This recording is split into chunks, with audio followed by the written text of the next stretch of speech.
Bé, presentem aquest llibre, Las Oficinas Jurídicas de Cataluña, Justicia durante la Guerra, agosto-noviembre de 1936. És la primera presentació que fem dels companys del Grillo Libertario. Estem contents per això també, esperem que n'hi hagi més. Pensem que aquest és un llibre important, perquè sempre que es parla del 36, de la Revolució, es parla més de les col·lectivitzacions, cosa que està molt bé, es parla també del Cero, de l'Escola Nova Unificada, però no es parla gaire del tema aquest de les oficines jurídiques, de l'organització de la justícia revolucionària. A vegades quan es parla de la justícia revolucionària alguna gent parla en un sentit molt pejoratiu, en contra del que va ser l'actuació de la FAI i de les patrulles de control. Evidentment no estem d'acord amb la seva interpretació, pensem que sort que hi havia les patrulles de control i sort que hi havia la FAI, i poques coses es parlen de com es va ordenar l'ordenament jurídic que va haver-hi després del 9 de juliol, el nou ordenament revolucionari. Aquest llibre és un llibre que està molt documentat, és increïble la feinada que ha fet el company, perquè hi ha una quantitat de documentació i d'informació increïble. Hi ha molta informació de Granollers, de l'oficina jurídica de Granollers, que va tenir la seva importància, més la Maria Lluïsa Algarra, que va ser la primera jutge, no? Sembla que va venir a tot l'estat, que va ser la primera jutgessa aquí de l'oficina jurídica de Granollers. No, el jutjat. El jutjat. Va venir el jutjat, al desembre del 39. I bé, sembla que és important, una etapa, bona etapa. Són uns fets dels que no s'acostuma a parlar gaire dintre del procés revolucionari, pensem que és important. Yo no vengo a hablar de mi libro, vengo a hablar de este libro. Mi libro es mío, vengo a hablar de este libro. Este libro salen unos personajes de Granollers. Campo de la Bota, 11 de marzo de 1940. Fusilamiento de Josep Fernández Zapata, Punto Azul. Lo llamaban Punto Azul. De Josep Esteve Serrats Calobres, és que diuen molts noms d'ell. Era cap de la 127 Brigada Mixta de la 28 Divisió. I el més important del llibre, el que diu més coses a Jaume Sorribas, és de Joan Vila Martorell, que era comandant del quart batalló de la 28 Divisió. El Serras o Serrats era fill de Granollers i el Vila Martorell també. En aquest llibre parla meravelles, diu que és un santo laico, aquest home era un capità de l'exèrcit republicà. Aquests estaven a l'Alcàrria, estaven amb el cuarto cuerpo de ejército de Cipriano Mera. Com diu el pobre Iglesias, hijos de Cipriano Mera, ho diu en un sentit malèvol de la paraula, però Cipriano Mera va ser un increïble home. Si teniu temps i diners, compreu el llibre que explica la seva història, Cipriano Mera. I a més a internet ho podeu mirar, veure el que va ser aquest home, el Cipriano Mera. Era un paleta que va comandar un cos d'exèrcit a l'Alcàrria, a Guadalajara, i aquests homes estaven amb ell. I explica coses meravelloses. Aquest noi era un noi de la Catalunya interna, diguéssim, la Catalunya profunda, una Espanya profunda i una Catalunya profunda. Era un estudiant de farmàcia o no sé què, el Sorribas, i parla de com li va ajudar, del caràcter que tenia, de la firmesa d'idees que tenia, va ser increïble. I diu al llibre que els tres que he dit es van passejar per tot el poble abans de portar-los als militars i que la fusellessin. Això no sé si és veritat. Sí, sí que és veritat. És veritat. És una burrada. La mare de l'Esteban Serra li va endrapar el cap i la va Si teniu obligar a l'oportunitat, compreu el llibre, perquè a més és d'un independentista català, a més, considera l'independentista un nacionalista català, i parla d'aquest home que era contrari a les seves idees, però parla meravelles, o sigui, un santo laico, la persona que li va ajudar més a la seva vida, li va salvar la vida 2 vegades perquè el volien afusellar i es va moure per afusellar. Estaven presoners al campo de los Almendros, a Albatera. Albatera és a Alacant. Bueno, coincidim en... El dia 7 de juliol de 1939 van afusellar a Josep Grau Marco. Va ser secretari de l'Oficina Jurídica de Granollers. L'únic de l'Oficina Jurídica de Granollers que van afusellar. Van afusellar abans, mesos abans, que aquests homes, perquè havien tingut la sort o la desgràcia d'estar a Alacant, que intentaven agafar els vaixells per fugir, però ja no van poder. I aquest es va quedar aquí perquè va pensar que no li passaria res. I van acusar d'una mort, de no sé què, no sé quantes coses. Sí, del llibre he llegit del Punta, que era el cap dels tradicionalistes d'aquí de Granollers. Sí, l'acusen de l'assassinat d'aquest home i al llibre he investigat i surt un jutge de Berga que havia treballat, perquè aquest home era alguacil del jutjat de Berga.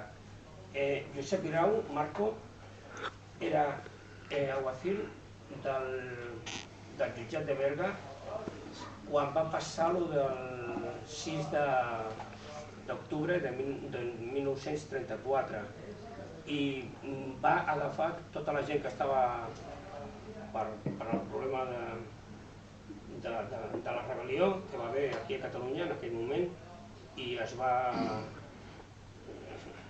obrir la porta i ja està. Aquest va ser fundador, un dels fundadors del POM, curiosament. O sigui, les oficines jurídiques no eren, com diuen, una cosa de la CNT FAI. Hi havia gent del PSUV, i hi havia molts que eren federals. I hi havia aquest que era del POM, i hi havia gent que era d'Esquerra Republicana. O sigui, que no diguin que va ser una obra única i exclusiva de la CNT. Bueno, ara anem a el que hem vingut aquí, que és Granollers. Després parlarem de les oficines jurídiques de tota Catalunya, però bueno, a Granollers he tingut la sort que a l'arxiu que hi ha aquí, a l'arxiu comarcal, hi ha bastant documentació, 32 expedients de l'Oficina Jurídica de Granollers. Amb això es pot fer-te una petita idea, perquè clar, si no ho tens tot no pots donar-te una idea del total. I què feien aquesta gent? Coses civils, matrimonials, de treballadors, o sigui, no era una oficina jurídica que es dedicava a lo penal, no, es dedicava a lo civil. Ara us explicaré. Aviam, l'origen de l'oficina jurídica és que miembros de la CNT ocupen, al principi de la guerra, ocupen els jutjats. Perquè, aviam, s'ha d'entendre i s'ha de veure que en aquell temps, estem al 37, al 36, les coses no... els jutjats no eren com ara. El jutge era un senyor que era com un dios, però ara també, però menys. A més, estaven per afavorir a la gent rica, no a la gent pobra. El pobre no el coneixien per res, com a criado i punto. Què passa? Van ocupar un grup de gent de la CNT va ocupar el jutjat. I van venir de Barcelona Àngel Sant Blancat, Eduardo Barrivero i Fernández Ros, i van formar l'oficina jurídica d'aquí, de Granollers. El inicio y final de actividades dura un mes. 30 a 32 días, no dura més, ¿no? La actuación de la oficina jurídica se ve en la prensa, en la Gralla, que era el diari d'aquí, no sé si hi havia més, però era el més important, a més molt ben editat i molt... Si voleu veure, teniu l'arxiu ben conservat, com ara, però era més greu encara. Podíem trigar 2, 3, 4 anys amb un assumpte d'un accident, perquè tot hi anava al Suprem. Clar, l'accidentat patia mancança de diners i al final tenia que acceptar el que li donaven. I li donaven, potser, si era un accident... A veure, els accidents importants es portaven allà. Els accidents petits ho feien tranquil·lament i pactaven, però pactaven sempre un mínim. No hi havia el baremo que hi ha ara, que ara tenim un baremo i ja tenim unes possibilitats. I van fer accidents de treball, consells de família. El consell de família és perquè els nens estaven abandonats. Les persones necessiten, si tenen uns recursos econòmics, un consell de família que governi els diners de la persona.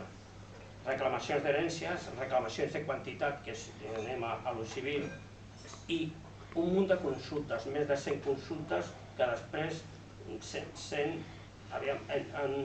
menys d'un mes, 170 consultes.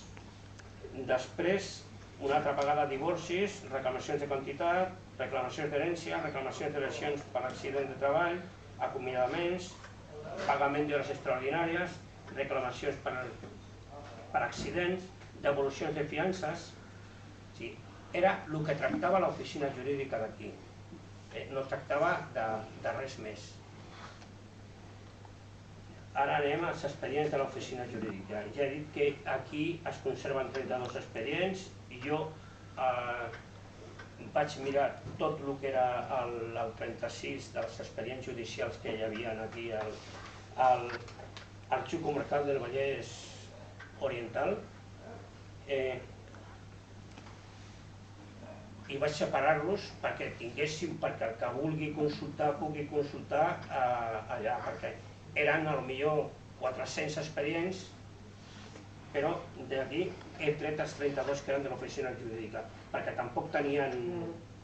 No, estava dintre de l'expedient estava. Llavors, jo he vist que almenys m'han fet 132 expedients, l'oficina jurídica de Granollers.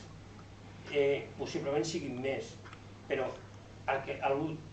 l'últim número que vaig trobar és el 132 dels 32 expedients. No sé si eren 200, 250, però com a mínim 132. Ara tocarem divorcis, perquè hi ha bastants expedients de divorcis. El divorci era o contenciós o de mutu acord. El contenciós era sempre perquè no estava una de les persones que... El mutu acord és dues persones es posen d'acord, van al jutge i li diuen vull divorciar-me, punto, ja està. Porten el que... Si tengo un hijo, pues que quedi no sé què, tal. I després del contenciós és ja a la baralla, diguéssim.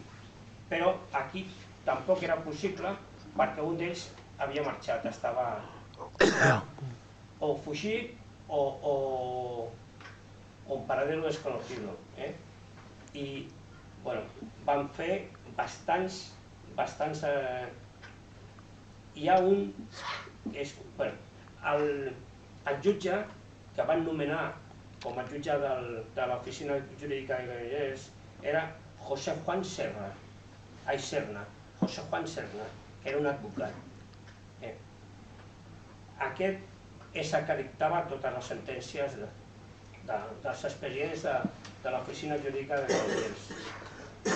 Després hi ha una cosa molt important, que era la devolució de fiances.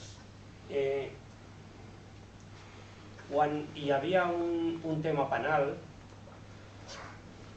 el jutge demanava una fiança i quan va venir la revolució això es va oblidar i llavors es tornaven totes les fiances que s'havien donat i ells negociaven la devolució de les fiances. També hi ha una altra cosa de la companyia arrendatària de tabacos. La companyia arrendatària de tabacos era la que feia les fiances que donaven per als lloguers. Com que la Generalitat va dir que ja no haguessin fiances per lloguers, doncs les van tornar.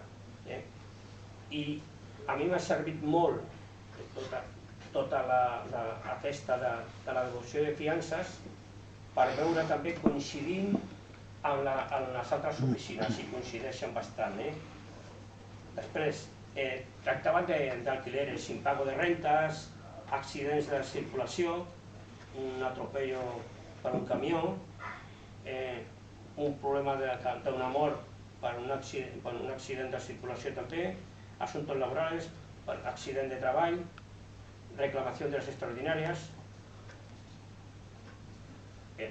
asuntos varios que hi ha, defensa de la honorabilitat d'una persona que denuncia amb un familiar que deia no sé què d'ell, i després problemes entre germans per una habitació. I les reclamacions de les companyies d'assegurances, com he dit, eren les més importants perquè a més hi havia més diners. Impago de lletres de canvi, lletres de vot tornades, deutes, sobretot també tocaven molt les deutes, problemes de construcció. Una persona anava a comprar totxos per fer una casa i li deia, bueno, ja te pagaré, i al final no li pagava.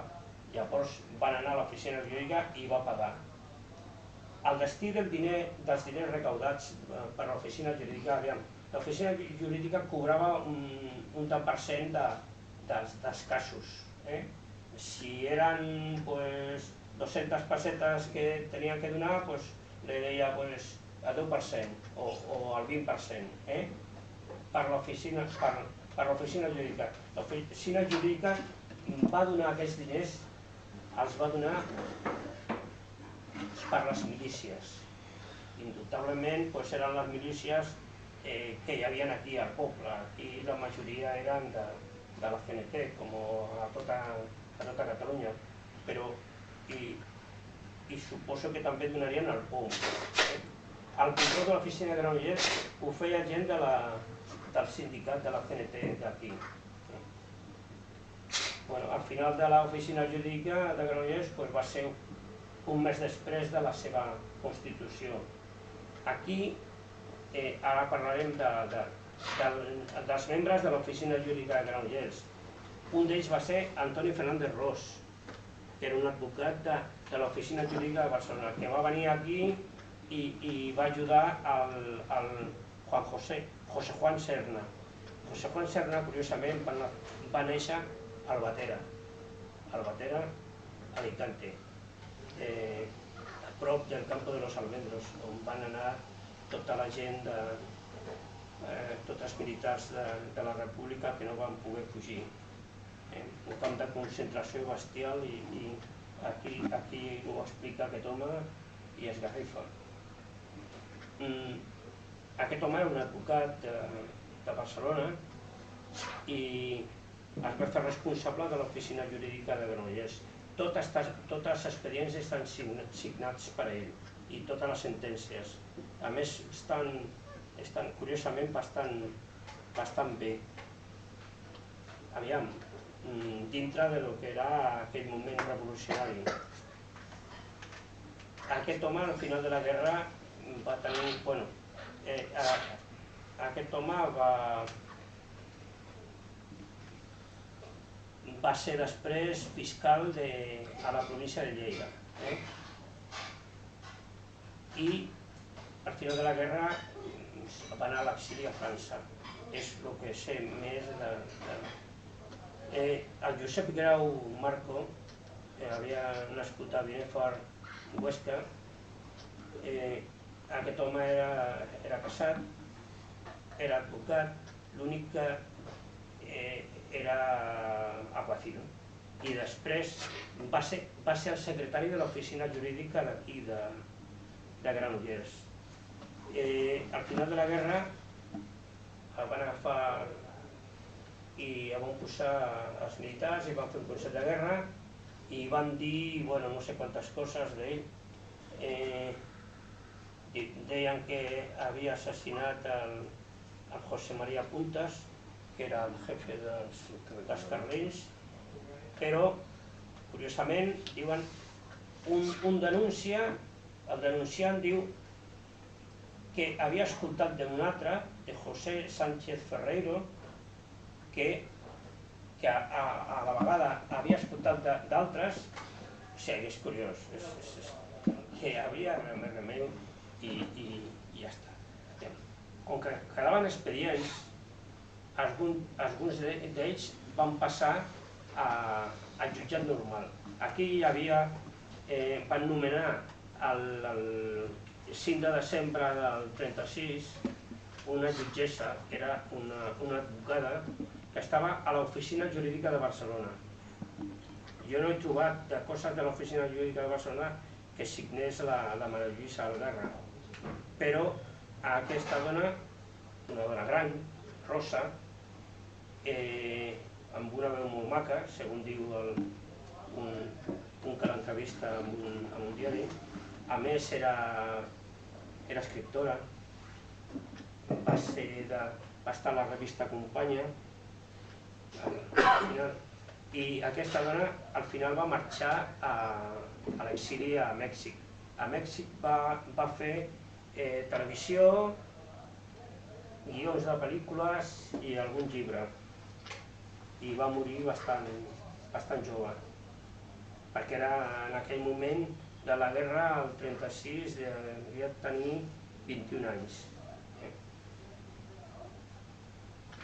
Fins aquí tot el que és l'oficina jurídica de Granollers que he pogut, bueno, i algunes coses més que he pogut trobar, però bueno, va tenir certa importància, un mes de vida va tenir. Bueno, ara parlaré de la totalitat del llibre, però m'interessava explicar l'oficina jurídica de Granollers, perquè teniu aquí, els que vulgueu i us interessi la història, teniu els expedients, possiblement no els enteneu perquè si no teniu la formació professional d'advocat és bastant difícil,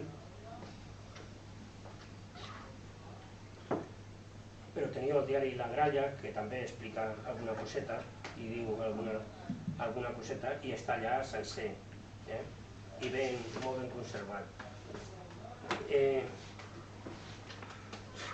Vull explicar què va passar aquells dies de la revolució. El 19 de juliol del 36 va haver un moviment d'uns que es rebel·laven contra la república i altres que es rebel·laven contra els que es rebel·laven. I tot va canviar perquè les classes populars, la que més gent tenia en aquell moment era la CNT, era la que manava més. Bueno, manava més no manava, perquè manava la Generalitat, es veu clarament amb els decrets.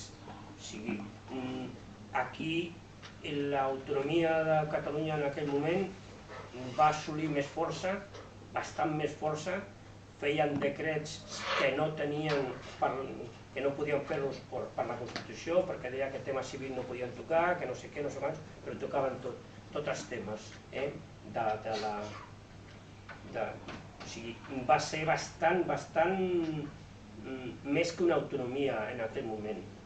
Fins al maig, que van acabar amb ella les forces contràries a la revolució, i la revolució la portaven més la CNT i el POM, i les altres forces defensaven una petita burgesia que era Esquerra Republicana i el PSUV, i després els partits, diguéssim, més espanyolistes, no?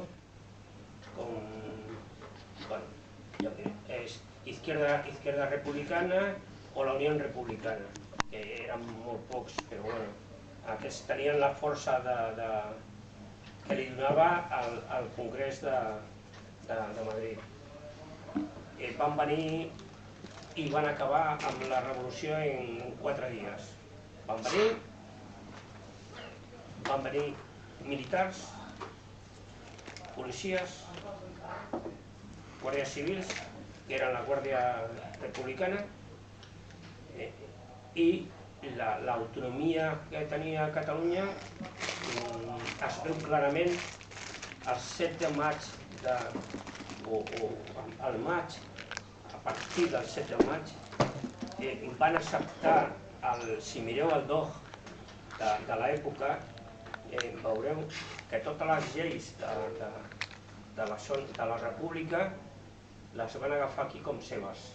O sigui, van acabar amb tot el que era la gran o petita autonomia.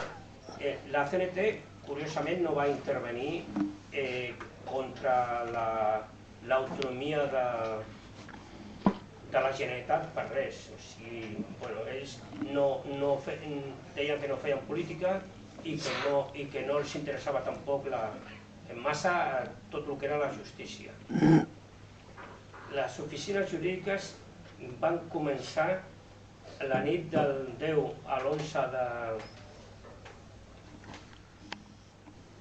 d'agost de 1936 amb l'ocupació del Palau de Justícia de Barcelona. Es van quedar allà perquè deien que si uns altres anaven a ocupar el Palau i el van ocupar ells. Sembla que sí que és veritat, però la meva investigació no és exacta, o sigui que si no és exacta no puc dir que sí.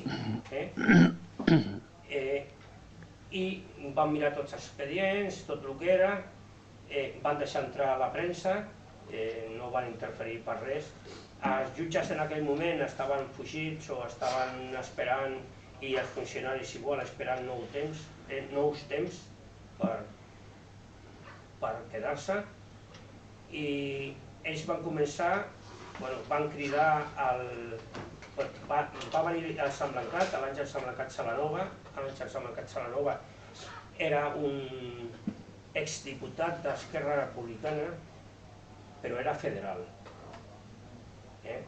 un republicà federal, i aquest va assolir el comandament de l'ocupació i es va rodejar d'una sèrie d'advocats progressistes, el Merino de l'OGT del PSUV, Antonio García Poblaciones, que no era de res, una sèrie de gent, el Gordó Fornés, que era federal, hi havia diversos que eren, la majoria eren federals. I, es va quedar la Generalitat al veure aquest moviment, que estaven fent coses i anava molta gent a fer consultes de problemes que tenia de temes, però temes civils, perquè ells no tocaven la qüestió repressiva, ara parlaré de la cosa repressiva de l'oficina jurídica de Barcelona, però d'empresonar gent, posar-la, matar gent, no? No es cuidaven d'això, no els interessava això, perquè estaven contra la pena de mort i s'havien manifestat sempre contra la pena de mort, tant el Sant Blancat com el Barrovero. I la Generalitat, a la veure això, diu, bueno, doncs fem un decret i constituïm unes oficines jurídiques amb molt poques possibilitats de fer res, perquè deien decreto de superación, una reparació de les injustícies comeses durant la dictadura i la monarquia, revisió de les causes socials, la creació i interpretació i aplicació d'un nou concepte que era un nou dret. El nou dret que era, no? Va quedar tot d'una manera molt farragosa, i ells van entendre que li donaven possibilitats de jutjar, de fer coses i tal. I el que van fer, van muntar unes oficines jurídiques a Barcelona on la justícia era gratuïta, o sigui, no pagaven res. Feien una justícia comprensible, cercana a la gent i basada en l'equitat. I deien, feta des del cor dels homes justos. Era sin procediments, sense prescripció, sense cosa jutjada, si podien anar allà amb una sentència i si la veien que era injusta, donaven una nova sentència. La prescripció, diuen, es que han pasado 15 días. No, usted debe, pague. El procediment era molt ràpid. Era, venga usted aquí, a ver, este señor dice que usted tiene aquí, que le debe 300 pesetas, porque antes no eran tan els calés. Le debe 300 pesetas por no sé qué. Y ¿se lo debe? Sí, es que no tengo dinero. Ah, pues búsquelo. No tengo dinero, no es una excusa. Treballi i pagui cada 15 dies.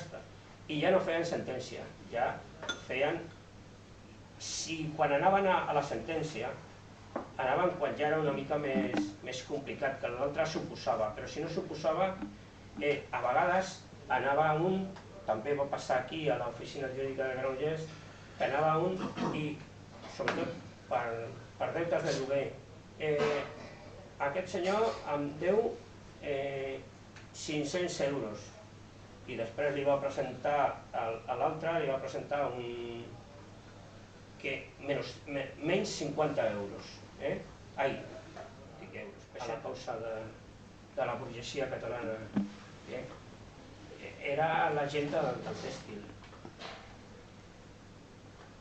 És l'únic més important de tota la gent i que venia de la burgesia, perquè els altres venien, ser advocat en aquell temps no era qualsevol cosa, o sigui, ja tenies que tenir unes possibilitats, la família tenia que tenir uns possibles, si no, no podies fer la carrera, no feien carrera nocturna o no hi havia beques, com ara, bueno, com ara no, tampoc, però bueno, com quan jo vaig estudiar.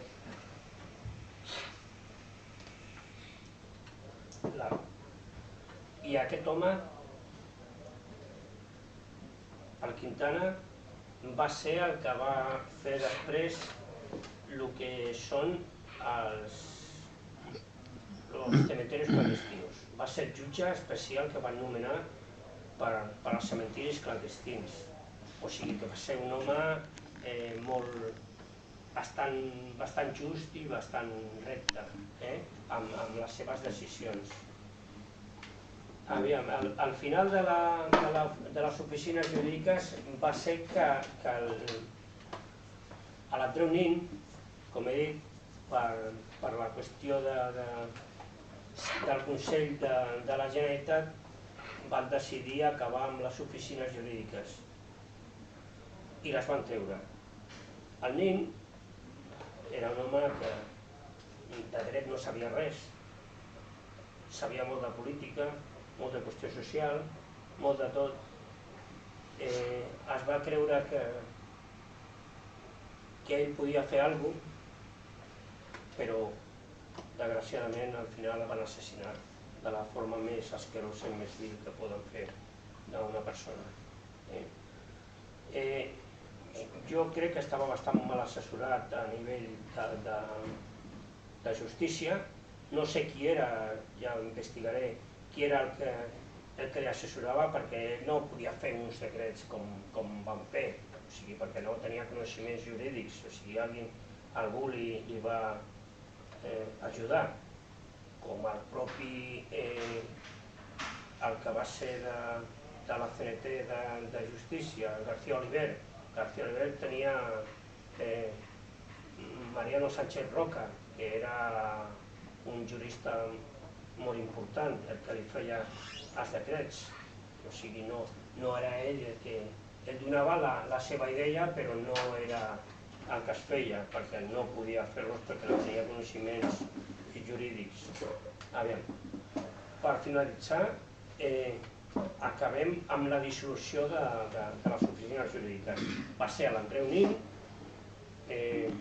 amb l'ajuda del Consell de la Generalitat. Curiosament, amb el Consell de la Generalitat hi havia 2 persones de la CNT. O sigui que també van decidir acabar amb les oficines jurídiques. Com que quedaven molts documents i molts expedients pendents, van quedar més de 2.600 expedients. L'Andreu Abelló, que algun dia algú, ja ho dic aquí, explicarà la seva història amb el Pujol pare avi, amb el Pujol avi a la banca catalana i amb els calés que va tocar del Geri del Sare, que eren els diners de la República que va portar per ajudar els exiliats. Algun dia explicaran. Aquest, que tenia 3 sous, era diputat, un diputat de Montblanc, d'Esquerra Republicana, un diputat de província i provinciano, era molt llest i cobrava de diputat. Va ser president de l'Audiència Territorial de Barcelona i va ser president del Tribunal de Cassació de Catalunya. 3 sous, no està mal. Mentre la gent passava gana, ell vivia bastant bé. I quan va venir a Catalunya, va venir ric, no va venir pobre. Aquest, amb 4 jutges de la seva confiança, van fer els inventaris de tot el que hi havia a l'oficina jurídica. I els expedients els va repartir entre 4 jutges. Aquests 4 jutges van decidir que li expliquessin què tenien que fer. I al final van fer un altre decret, que també el va fer el... No, ja el Nin no, va fer un altre. No, va ser el Nin. Que deia que confirmaven totes les sentències que havia donat l'oficina jurídica, les que estaven ja aplicades, les no aplicades però que hi havia sentència es tenien que declarar fermes, i les que estaven sense jutjar que es fessin uns nous judicis. Però si hi havia una sentència i el jutge considerava, jo no he trobat ninguna que no va considerar que estava ben feta, doncs ja anaven a l'execució de la sentència. Després, si de les sentències se li donava força legal al fallo,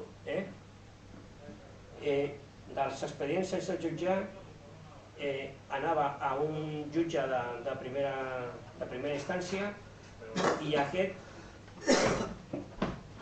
donava una sentència. Ja era una altra forma de fer. El que es feia era ja amb més procediment, un procediment més llarg, però de tota manera va ser bastant ràpid.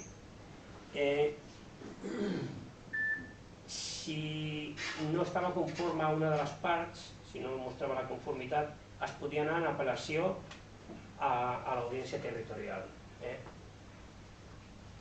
I a vegades s'havien anat de revisió al Tribunal de Cassació de Catalunya, però el Tribunal de Cassació de Catalunya va dir que no, que ell no intervenia amb això perquè el decret deia que simplement acabava tot a l'apel·lació a l'Audiència Territorial. He vist un munt d'expedients a l'arxiu central del TSJ, del Tribunal de Justícia de Catalunya, que es conserven bastant bé. He tingut que anar per veure més documentació a l'Arxiu Nacional de Catalunya i a l'Arxiu Històric a l'Arxiu Histórico Nacional de Madrid. I bueno, ja està l'explicació de si teniu alguna pregunta, doncs la podeu fer.